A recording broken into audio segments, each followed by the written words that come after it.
Assalamualaikum. Balik lagi di channel aku di Esti Denatur.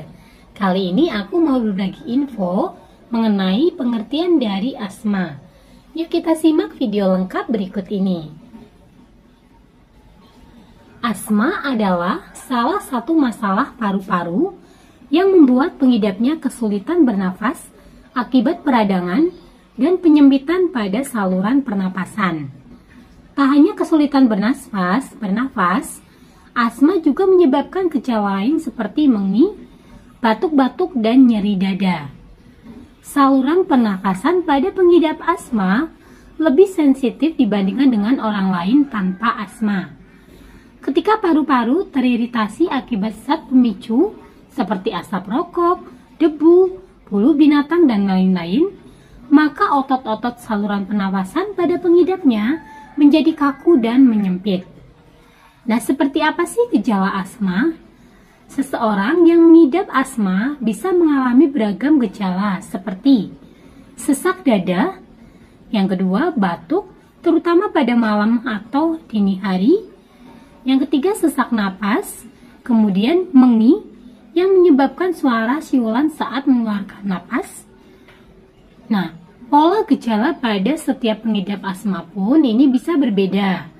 Meski begitu, pola gejala yang paling umum yaitu pertama, datang dan pergi seiring waktu atau dalam hari yang sama. Yang kedua, mulai atau memburuk dengan infeksi virus seperti pilek. Yang ketiga, dipicu oleh olahraga, alergi, udara dingin, atau hiperventilasi karena tertawa atau menangis. Dan yang terakhir atau keempat, lebih buruk di malam hari atau di pagi hari. Nah, faktor risiko asma itu apa saja sih?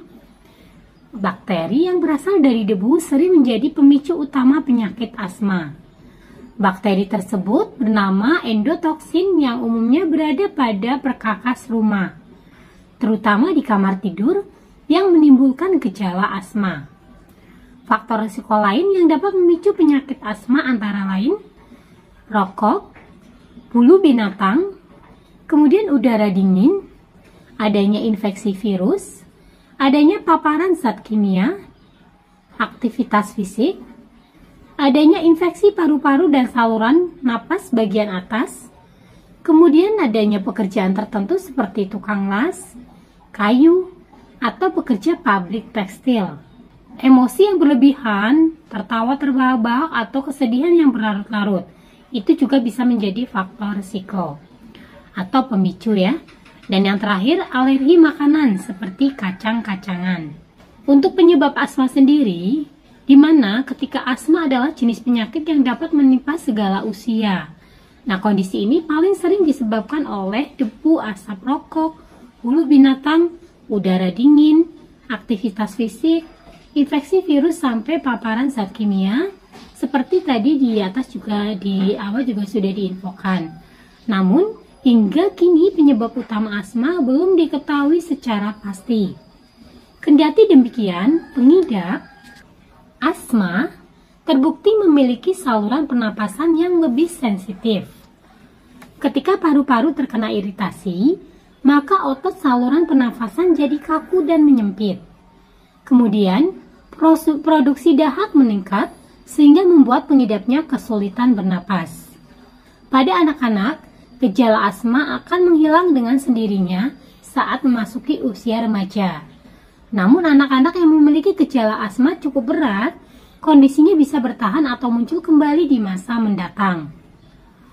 Nah, untuk diagnosis asma, ketika di tahap awal, dokter ini akan melakukan wawancara medis dan pemeriksaan fisik terlebih dahulu. Perlu kamu ketahui bahwa diagnosis asma ini didasari oleh gejala yang bersifat episodik. Gejala berupa batuk, sesak napas, menghi, rasa berat di dada, dan variabilitas yang berkaitan dengan cuaca. Untuk membantu menegakkan diagnosis asma, dokter mungkin perlu melakukan beberapa pemeriksaan penunjang. Contohnya valv paru dengan alat spirometer. Pengukuran valv paru digunakan untuk menilai obstruksi jalan napas. Kemudian yang kedua, reversibility kelainan valve paru, dan yang ketiga variability valve paru sebagai penilaian tidak langsung hiperresponsif jalan napas. Ada pula beberapa tes lainnya untuk membantu dokter untuk mendiagnosis asma, yaitu yang pertama, pemeriksaan arus puncak ekspirasi dengan alat peak flow rate meter. Yang kedua, uji reversibilitas. Yang ketiga, uji provokasi bronkus untuk menilai ada atau tidaknya hiperaktivitas bronkus. Yang keempat, uji alergi untuk menilai ada atau tidaknya alergi. Dan yang kelima, fototorak untuk menyingkirkan penyakit selain asma. Ketika kita bicara komplikasi asma, ini karena penyakit asma yang dibiarkan tanpa penanganan bisa memicu berbagai komplikasi. Seperti yang pertama adalah masalah psikologis seperti cemas, stres atau depresi. Yang kedua, menurunnya performa di sekolah atau pekerjaan. Yang ketiga, tubuh sering terasa lelah. Kemudian yang keempat, gangguan pertumbuhan dan pubertas pada anak-anak. Untuk yang kelima, status asmatikus, yaitu kondisi asma yang parah dan tidak dapat merespon dengan terapi normal. Yang keenam, pneumonia. Kemudian yang ketujuh, adanya gagal pernafasan. Yang kedelapan, kerusakan pada sebagian atau seluruh paru-paru. Dan yang kesembilan, bisa menyebabkan kematian. Nah, bagi yang sedang mengalami keluhan asma dan sedang mencari produk, terutama mencari produk yang berbahan herbal, dari Denatur Indonesia ini memiliki produk herbalnya. Nah, untuk produknya ada apa saja? Ini ada dua macam produk, yaitu ada Detopar Denatur dan IPK Denatur.